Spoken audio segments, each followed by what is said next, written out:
everybody, Victoria Lampini here, and today I am going to show you a tutorial on how to create a basic waterfall with Bifrost fluids in Maya 2025.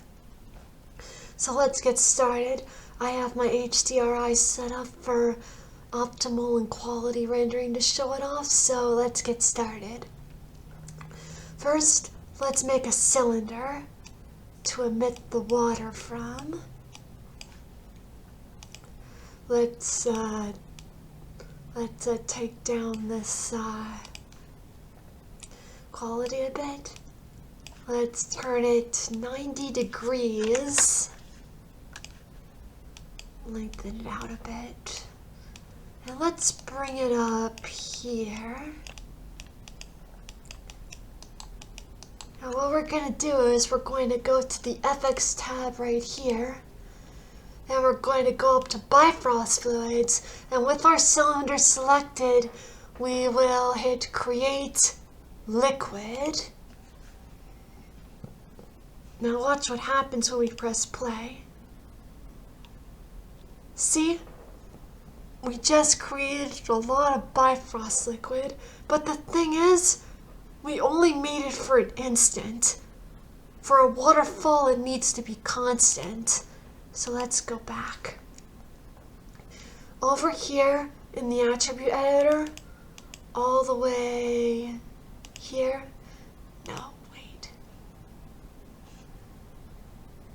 Let's go to over here in the outliner and go to the Bifrost emitter. Yeah, that's where we go. Then on properties right here in the attribute editor, we check on continuous emission. And now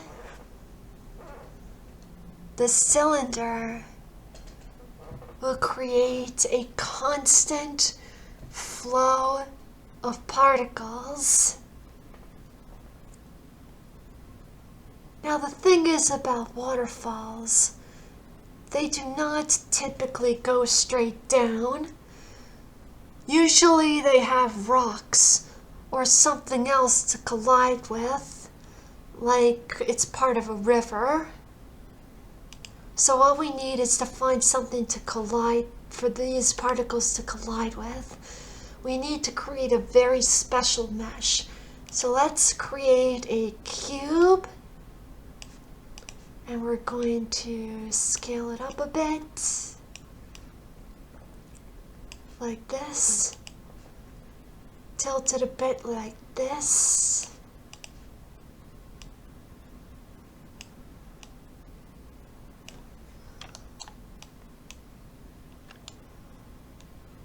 Let's go to face, and let's object X symmetry.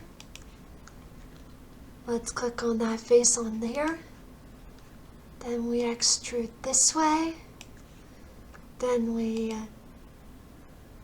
select this face. Sorry, hold on a second. I don't know why it's slowing down. So click that face, shift double click these faces, and we extrude to create these walls.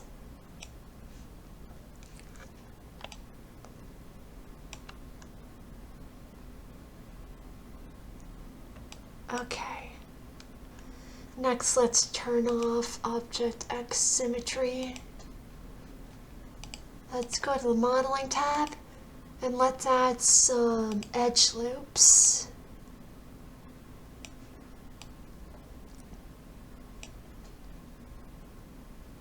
Here and here. Let's grab some of these faces.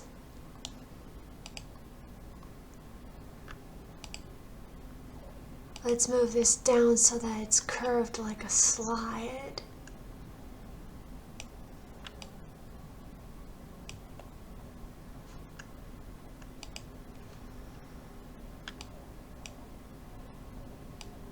Now let's add a bump right here so that doesn't go down too smoothly.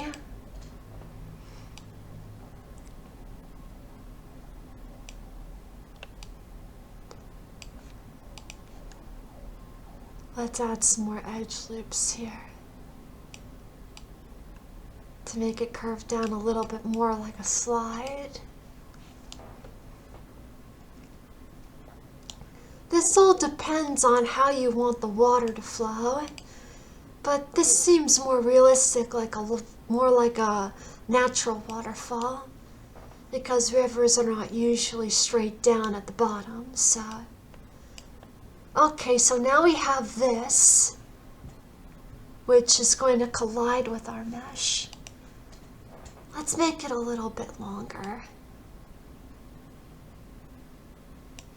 Now, let's select the Bifrost liquid. Then we control select the collider on the outlier, or shift select in the viewport. Go to Bifrost fluids, and then we choose add collider.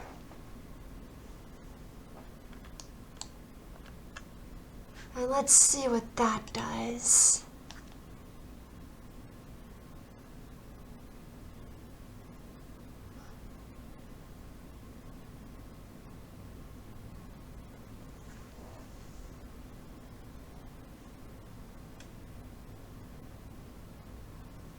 Yeah, it takes a while to load because it takes a lot of memory, but as you can see,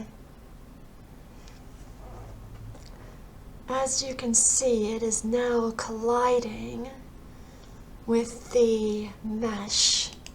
Hold on, let me bring up the cylinder a little bit.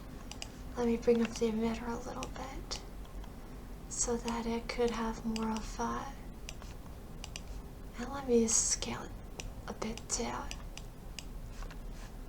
So let's try that again.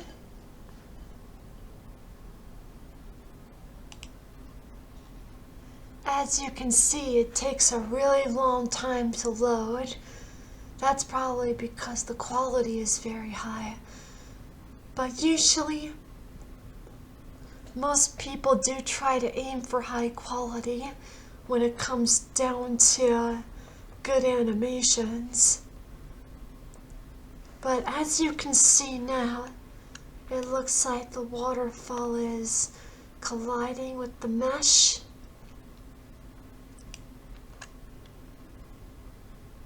And it's really starting to look more like a waterfall, doesn't it? Let's take a look at this in the render view. Yeah, that looks pretty good, doesn't it? Well, for a start at least, for a basic waterfall. I guess we could try making it a little bit taller if we could just let it load a little longer, but we'll have to see. Maybe if we scaled this down a bit.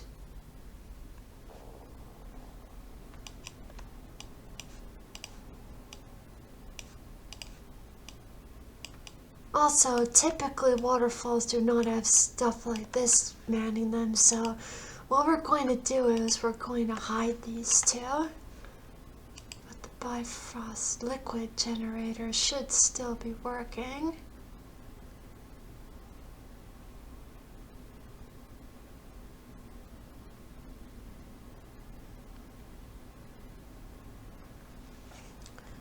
As you can see, even when you hide the polygons, it still works perfectly.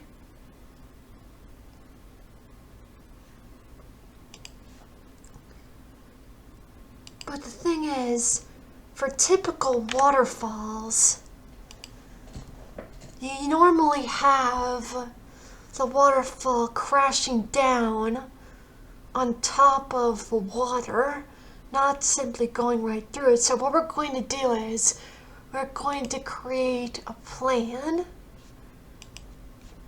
We're going to scale this plane up. Let's bump down the subdivisions and move it down a little bit. Make our waterfall a little higher. Then what we're going to do is we're going to go to Bifrost liquid. Click on this plane, let's call it the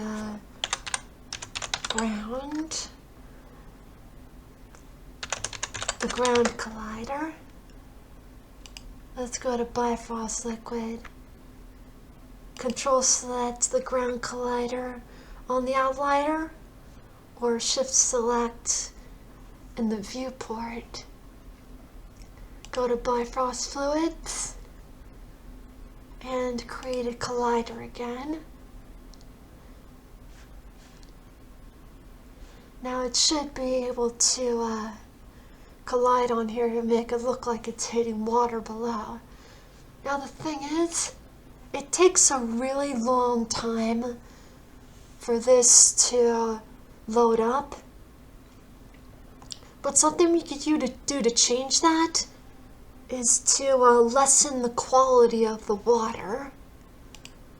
What we could do is, in the attribute header, we could go to the Bifrost liquid properties container, and then when we go down to resolution, we can increase the master voxel size to about maybe 800. And now, when we play through it, it goes a lot faster. Unfortunately though, it does lessen the quality as a result. But if you want things to go a little faster, then it might be a good trick to use. So let's see what happens if it continues streaming down.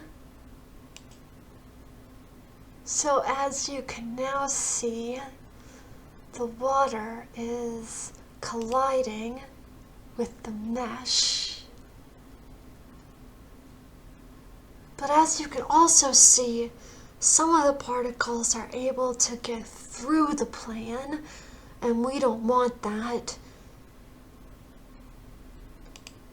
Also, just to add in, you could also increase the resolution and quality by decreasing the master voxel size. But that takes a long time for it to load.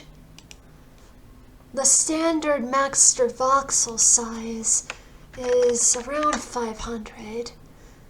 For the sake of this video, let's work at 600.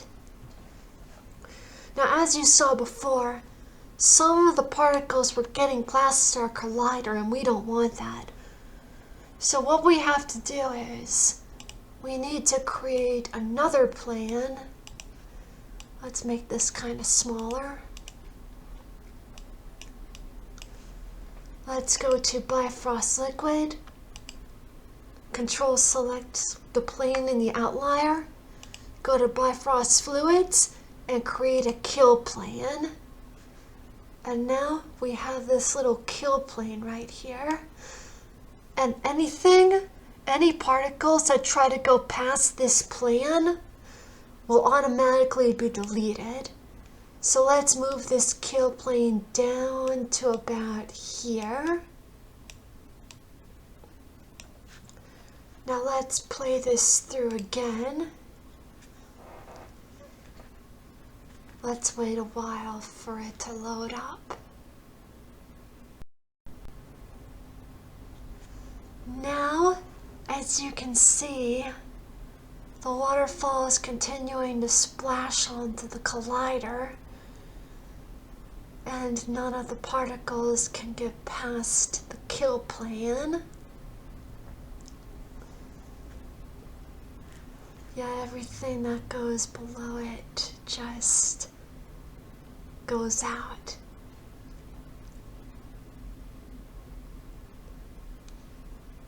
So let's see how this looks in the render view.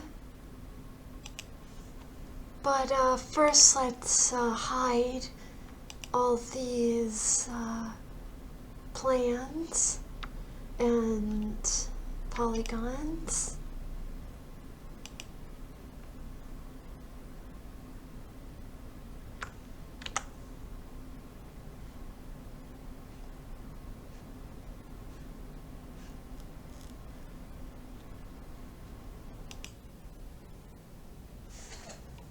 Okay, so that's looking pretty good. Starting to look like a good waterfall in quality. Now something that you're probably wondering is, wow, it's going to take forever for it to load up like this. Well, if you've got the quality just right, and everything is exactly the way you want it with the waterfall, something you can do is that you can create an initial state. So let's go to the Bifrost liquid, go to Bifrost fluids, then we go up to here where it says initial state, and we pick set initial state. Now, when we start the waterfall,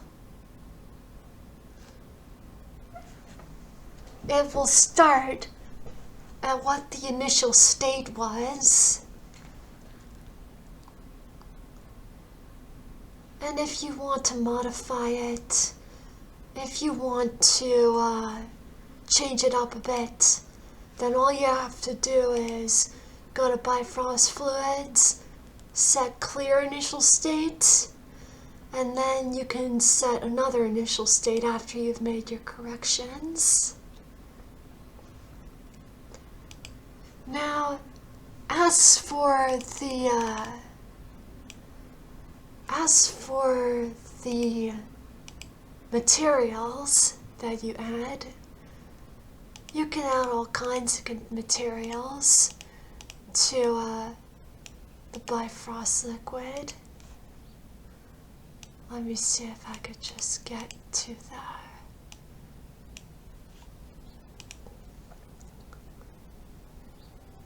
As you can see, we have standard shaders for the Bifrost waterfall.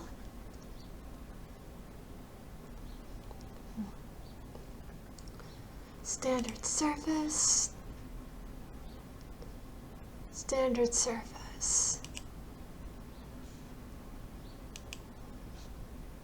Let's see which one we picked here.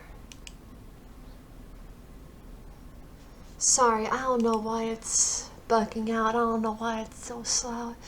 Might be because it's loading.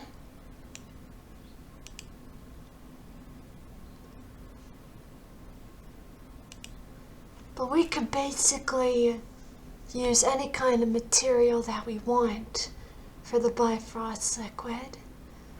So let's go up to shader and see if we can find something fun.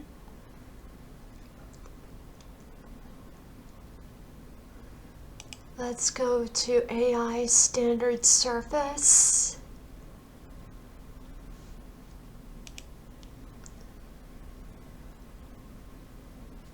And if you guys already know about shaders, you know what you could possibly do, but we still want it to look liquidy, so something a little fun that we can do is that we could,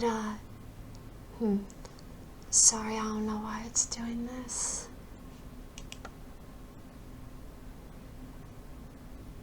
Something fun we can do is go to the presets.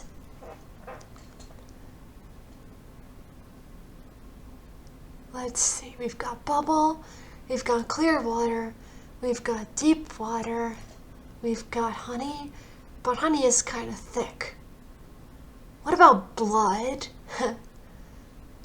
That might be interesting. So, let's try to turn this into a bloody waterfall. So we'll click replace with the full thing. So now we have a bloody shader. So then we select the Bifrost liquid. We go up to the shader, and it's as simple as assigning the shader.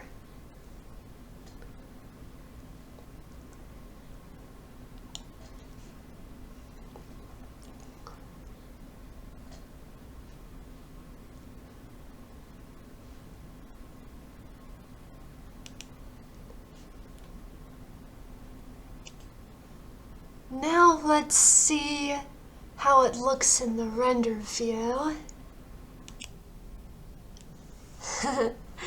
Now that certainly looks interesting, doesn't it? Yeah, you could basically add any shader that you want to make it look like any kind of liquid that you want. So that's pretty cool, isn't it? Now, if you want to play through this whole animation, if you want to have the entire render time of 360 frames or however frames you want to be, if you want it all to render out really fast, what you could try to do is that you could try to enable scratch cache, which will help speed up the playback.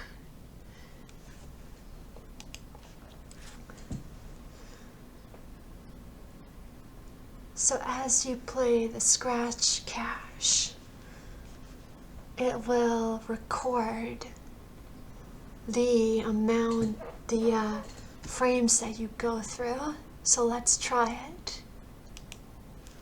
So we did it for a few frames, but now, as you can see, the frames that we did play, the frames that we did scratch cache, they move a lot faster now. And the frames that did not are still stuck, continuing to wait and wait and wait to go back. The scratch cache changes when you change the attributes. Like if you were to change the quality, or change the size of the emitters or position of the colliders.